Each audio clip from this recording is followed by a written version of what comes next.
Au moment où la France est en train d'achever le retrait de ses troupes du Niger, le contingent américain reste toujours déployé sur ce territoire. Cette présence s'explique par l'attitude différente des soldats US à l'égard des Nigériens, a dit à Sputnik Ali Mahaman Lamine Zein, Premier ministre nigérien. L'attitude des Américains n'était pas belliqueuse à l'égard de notre peuple. Notre peuple examine attentivement les conditions à l'intérieur desquelles nous devrions à l'avenir avoir des relations avec ce grand pays qui est un pays ami. Vous avez dû voir que nous avons reçu une responsable du gouvernement américain. Nous avons eu des échanges extrêmement francs, nous avons affirmé notre souveraineté. Nous avons dit à ce pays que s'il le souhaitait, nous sommes tout à fait ouverts. Il devrait intégrer pour nous la nécessité de nous ouvrir à d'autres, a-t-il précisé. Cependant, tout allié de Niamey doit respecter la souveraineté, poursuit Ali Mahaman Lamine Zein. Selon lui, la relation doit évoluer dans le respect de la culture, des traditions et de la religion nigérienne. Personne ne viendra imposer quoi que ce soit au Niger.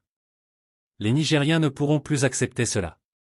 Nous avons franchi un cap que plus jamais personne ne viendra nous dicter ce que nous devons faire. Il faut bien que cela soit entendu, a conclu le haut responsable. Après le renversement du président Bazoum, Emmanuel Macron a annoncé le rapatriement de la mission française. Le repli devrait s'achever avant la fin de cette année. En revanche, Lloyd Austin a annoncé en septembre que 1100 soldats américains poursuivront leur mission militaire au Niger. Le chef du Pentagone a fait savoir que son pays se concentrait sur l'évolution d'une solution diplomatique dans ce pays d'Afrique de l'Ouest. Dans une correspondance adressée le 19 décembre 2023 au personnel, l'ambassadeur Sylvain Ité a annoncé la décision prise par le ministère français de l'Europe et des Affaires étrangères, de procéder à la fermeture de l'ambassade de la France à Niamey pour un délai indéterminé. Selon le diplomate expulsé par les nouvelles autorités militaires du pays, cette décision fait suite à l'impossibilité pour la représentation diplomatique de la France au Niger d'exercer la plénitude des missions qui lui sont dévolues depuis les événements de juillet dernier. Par conséquent, le personnel a été collectivement licencié et sera mis dans ses droits. Dans sa correspondance, l'ambassadeur Sylvain Ité rappelle que, depuis le coup d'État du 26 juillet 2023 et la violente attaque qu'elle a subie le 30 juillet 2023, l'ambassade de France se trouve dans l'impossibilité d'exercer la plénitude des fonctions dévolues à une représentation diplomatique du fait des restrictions qui lui sont imposées par les autorités nigériennes. Et d'ajouter que malgré les demandes répétées, les autorités nigériennes compétentes n'ont pas répondu favorablement au maintien des activités de l'ambassade de France au Niger dans des conditions normales.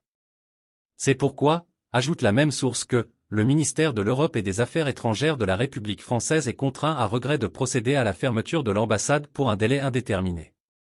Par conséquent, a annoncé l'ambassadeur au personnel, l'ambassade se voit, malheureusement dans l'obligation de mettre fin à leur contrat de travail en conformité avec les dispositions des textes légaux.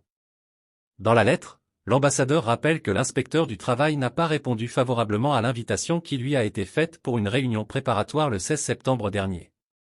L'ambassade de France au Niger se voit à son grand regret contraint de prendre cette mesure collective de licenciement, pour des raisons su-indiquées, indique la lettre dans laquelle l'ambassadeur a tenu à remercier le personnel pour la qualité et la loyauté dont il a fait preuve dans l'exercice de ses fonctions.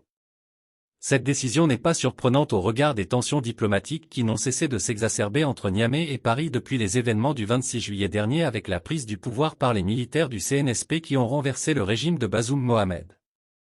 Après la dénonciation des accords en matière de défense par les nouvelles autorités militaires, l'ambassadeur en poste Sylvain Ité a été déclaré persona non grata puis expulsé après plusieurs semaines de blocus au niveau de la chancellerie. Les nouvelles autorités ont également exigé et obtenu le départ de tous les soldats français stationnés dans le pays, une opération qui devrait en principe prendre fin dans quelques jours. Dernièrement, le Niger a aussi dénoncé la convention fiscale qui le lie avec la France en matière de non-double imposition et malgré la relative accalmie constatée ces derniers temps, les tensions diplomatiques ne sont pas prêtes de s'apaiser dans l'immédiat. Depuis plusieurs mois d'ailleurs, l'ambassade ne délivre aucune prestation et pour l'essentiel, les diplomates français ont depuis quitté le pays.